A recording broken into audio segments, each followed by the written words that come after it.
Okay, so have you ever thought about like getting an MBA in the US, maybe to like boost your career? Yeah. But then you remember the GMAT and it's like, ugh, like climbing a mountain or something. Oh, yeah, for sure. Uh, That test, it can be a real roadblock for people. right. But the thing is, a lot of really good business schools in the US, Hmm.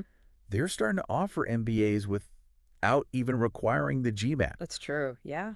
And that is what we are diving deep into today. I like it. A deep dive. We're going to figure out which of these top universities are offering these GMAT waivers Right. and what they're looking for instead of that GMAT score, Okay. and basically how you can make your application strong if you want to apply to one of these programs. Awesome. So hopefully this is a path you're interested in. Hmm. Can save you a lot of time, a lot of energy, Yeah, instead of studying for that GMAT. definitely. Yeah. So to do this deep dive, we looked at a bunch of stuff like Okay. the ultimate guide to MBA in USA without GMAT. Hmm. And we talked to a bunch of experts to like really figure this whole thing out. Awesome. All right, so let's get into it. Let's go. So first of all, why are these universities even like considering applications without the GMAT? Yeah. Like it feels like that's been like the gold standard. It's so true. Yeah, it's been like the key to getting into an MBA for Or for forever. totally. So like what's the thinking behind this shift? Well, universities are starting to realize that a standardized test score, Mm-hmm. it doesn't tell the whole story about a person, Okay. their potential for success in a program or in their career. Yeah, makes sense. So they want to look at more than just that one number. So it's kind of like seeing the whole picture of you. Exactly. They want to see the whole picture. Right. Not just like you're good at taking tests. Okay. They want to know, can you actually go out there and do great things in the business world? Right. So they're putting more weight on other factors, Okay. like work experience, because that shows real world expertise. Right. Like you've been there, done that. Exactly. You've been in the trenches. Yeah, You know how things work. totally. And I feel like that makes a lot of sense because you could be a great test taker, Totally. but that doesn't mean you're going to be a good leader or like Yeah. know how to run a business. Exactly. Like some people are just good at taking tests, Right. but that doesn't translate to real world success. Totally. Okay, so work experience is a big one. Huge. What else are they looking at? They're also looking at academic background still, so your GPA. Okay, so like if someone didn't have the best grades in undergrad, Yeah. but like killed it in their career since then, Right. what are their options? That's where alternative assessments come in. Okay. So some schools might accept GRE scores Mm-hmm. or the executive assessment, which is more geared towards professionals with experience. Okay. Some schools even have their own online tests. Oh, wow. So there are other ways to show you've got the skills, Absolutely. even without the GMAT. Yeah, they're looking for those core skills and the ability to handle the MBA coursework. Gotcha. Another big thing they're focusing on is professional achievements. Okay. So have you taken on leadership roles? Mm-hmm. Have you had any big successes in your field? Right. Like, have you actually like made a difference? Yeah, have you made an impact? Yeah, These things carry a lot of weight that makes sense. because it shows you can get things done. Yeah. Okay. And then there's also the aspect of diversity and inclusion, Mm-hmm. which are important goals for MBA programs. Right. And I feel like moving away from the GMAT Yeah. kind of helps with that.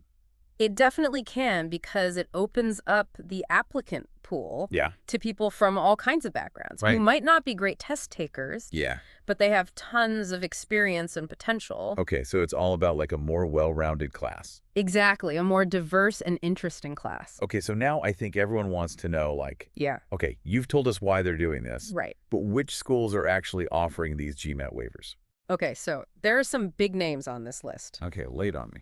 So MIT Sloan School of Management. Okay. They offer a GMAT exemption Hmm. if you have a strong professional background and a good academic record. Okay. And they really look at your work experience and leadership roles. Mhm. And their executive MBA program doesn't need the GMAT at all. Oh, wow. So if you're already a leader in your field, Yeah. MIT recognizes that. That's awesome. What about other big schools? Let's see, the University of Chicago Booth School of Business, Okay. they'll consider you without a GMAT, Mm-hmm. but you have to show really high academic and professional performance. Right. So they still want top people. Absolutely. They're still very selective, Yeah. but they're looking at more than just the GMAT, Yeah. NYU Stern School of Business. Okay. They also waive the GMAT for experienced professionals, and they really focus on your resume, your interviews, and your academic transcripts. So you have to bring your A game to the whole application. Yeah, the whole package matters. Okay. UCLA Anderson School of Management. Okay. They're all about years of experience. Yeah. If you've got a solid work history, they might not need the GMAT. Okay, so experience is key for them. Definitely. It's a big factor. What about some East Coast schools?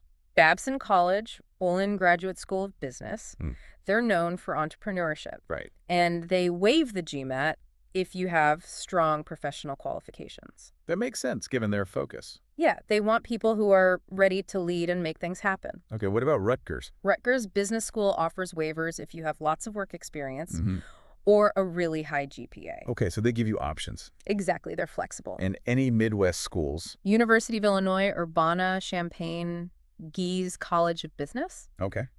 They don't require the GMAT for most of their MBA programs. Wow. They look at your achievements and management skills. Okay, so they want to see what you've done. Exactly. They want proof you can handle the MBA. Okay. Then there's the University of Michigan Ross School of Business. They also have test waivers, Okay. but they have specific criteria. Right, so you have to check their website. Yeah, do your research. Okay. Moving down south, Georgia Tech Scheller College of Business. Okay. They waive the GMAT if you have lots of work experience. Okay, sounds like a trend. It is a lot of schools value that real-world experience. Okay. Washington University and St. Louis Olin Business School, Yeah.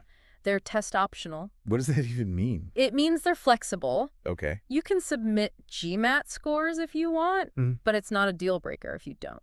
Okay, interesting. Then there's Kellogg School of Management at Northwestern University.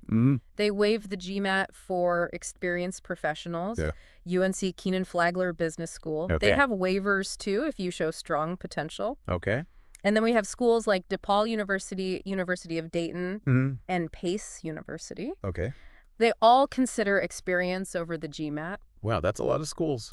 There are a lot of options. And it seems like they're really moving away from the GMAT. Yeah, they're realizing it's not the only measure of success. Like, we talked to Dr. John Smith, an admissions director, and he said, many top business institutions throughout the U.S. now offer MBA programs without GMAT prerequisites, instead focusing on candidates' work experience and leadership, as well as academic credentials, which demonstrates rising awareness that test scores alone do not predict successful MBA programs. It really does feel like a big change. It's a shift in thinking, for sure. Okay, so if the GMAT isn't the key anymore, Right.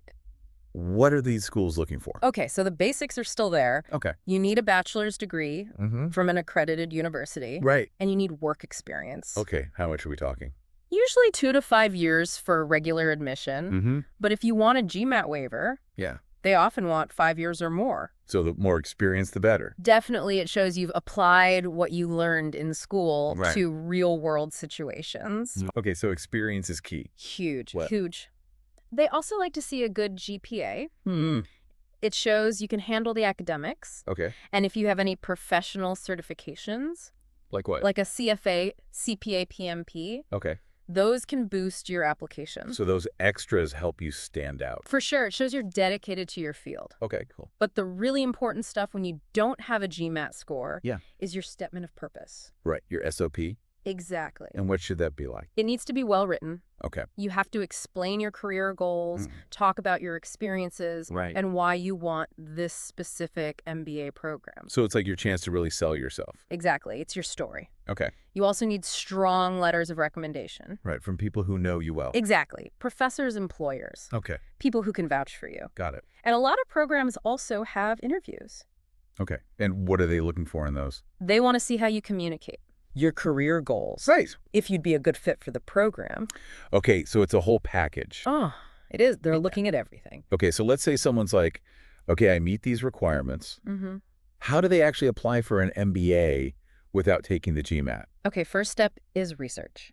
Okay. Make a list of schools that offer GMAT waivers. Right, because not all of them do. Exactly. You got to be strategic. Yeah.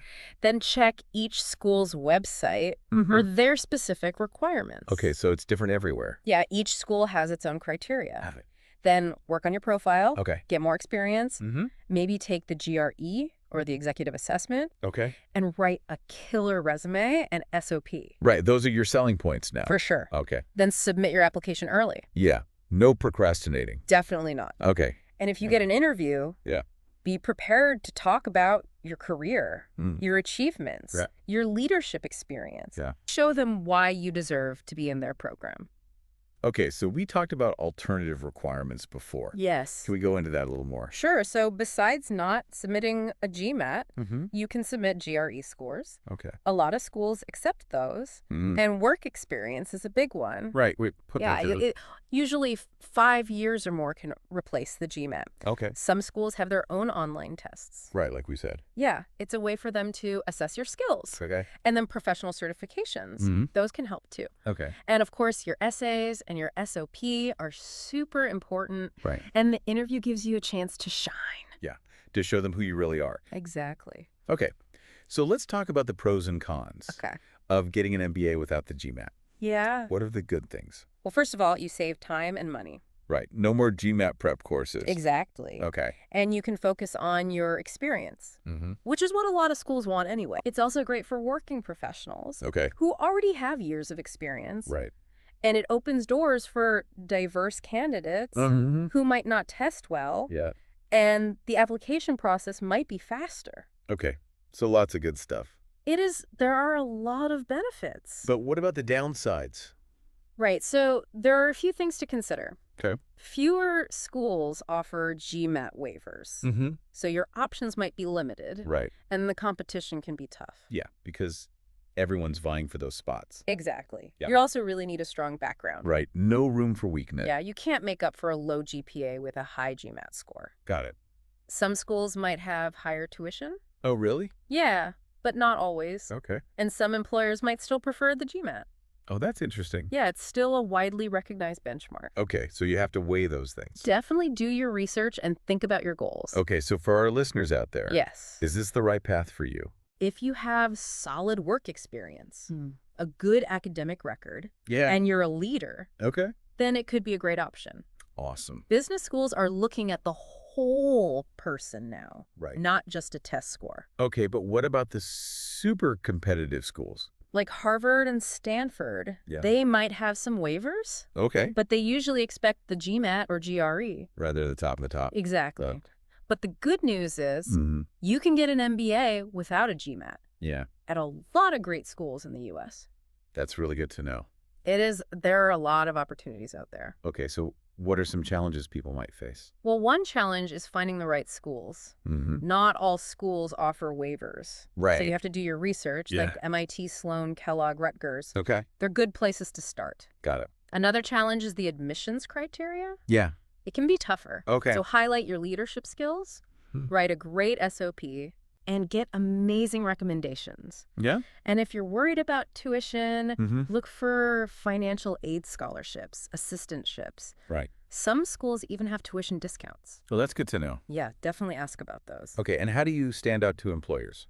Focus on practical skills. Okay. Networking internships. Get certifications in things like business analytics or finance. Right. Go to job fairs. Use LinkedIn. So build your network. Exactly. Okay, and what about international students? Visa issues can be a challenge. Right. Look for STEM-designated MBA programs. Okay. They offer longer work authorizations. Okay. And research visa regulations and sponsorships. Got it. It's important to be prepared. Yeah. And if you're worried about program quality, choose accredited programs Right. with good alumni networks and business connections. All right. And be ready to talk about your expertise in interviews. Okay, so you have to be able to prove yourself. Exactly. Show them what you know. Okay, so let's recap some top tips for success. Okay, so first, choose the right schools. Right, like Babson, Kellogg, DePaul. Exactly. Highlight your work experience, especially if it's in leadership. Okay. Show off your academic skills. Right, good GPA. Yeah. Okay. Get awesome recommendation letters and write a killer SOP. Okay. If you have GRE scores or executive assessment scores, Use them. Okay. Look into online and executive MBA programs. Right. Those are good options. Yeah, they're often more flexible. Okay. Show off your leadership and soft skills. If you have experience in a hot industry like IT or healthcare, Yeah. talk about it. Okay. Apply for GMAT waivers early. Right. Don't wait till the last minute. Definitely not. Okay. Consider specialized MBA programs like STEM or entrepreneurship. Okay. Ace those interviews. Like, be prepared. Absolutely. Okay. And look for scholarships and financial aid. Yeah. Money matters. It does, for sure. Okay. So like we said before, this is a growing trend. Yeah. And the experts agree. Like Dr. John Smith, he said, many top business institutions throughout the U.S. now offer MBA programs without GMAT prerequisites, instead focusing on candidates' work experience and leadership, as well as academic credentials, which demonstrates rising awareness that test scores alone do not predict successful MBA programs. Right. And Sarah Johnson, a senior education consultant, Yeah. she said, by foregoing GMAT requirements for MBA admissions, schools can attract a broader candidate pool that showcases professional expertise. Candidates applying must emphasize their professional accomplishments, problem-solving abilities, and leadership capabilities when filling out applications. Totally. And we even saw some real-life examples. We did, like Rahul. He got an internship at the University of Dayton. Wow. And is doing his MBA there without the GMAT. That's great. And Priya, she got into the University of Illinois in Babson College. Wow. Based on her work experience and academic record. Awesome. And Arjun, he got into Pace University because of his business experience. Okay, so it's possible. It is. It's definitely possible. So to wrap it all up, Yeah, you can get an MBA in the U.S. without the GMAT absolutely. at a lot of good schools. Yes, And they're looking at your experience, your academics, your potential. the whole package. Yeah. So do your research. Find the right schools for you. Right. And don't let the GMAT hold you back. I love that. Yeah, go for it. So think about what makes you special, Right. what experience you have, Yeah. what you're good at, and how you can show those things to these schools. Absolutely. And think about where you want to be in your career Yeah, and how an MBA can help you get there. definitely. All right. That's our deep dive I love it. into GMAT-free MBAs. I think we covered it all. I think so too. Awesome. All right. Thanks for listening, everyone. Yeah, thanks for joining us.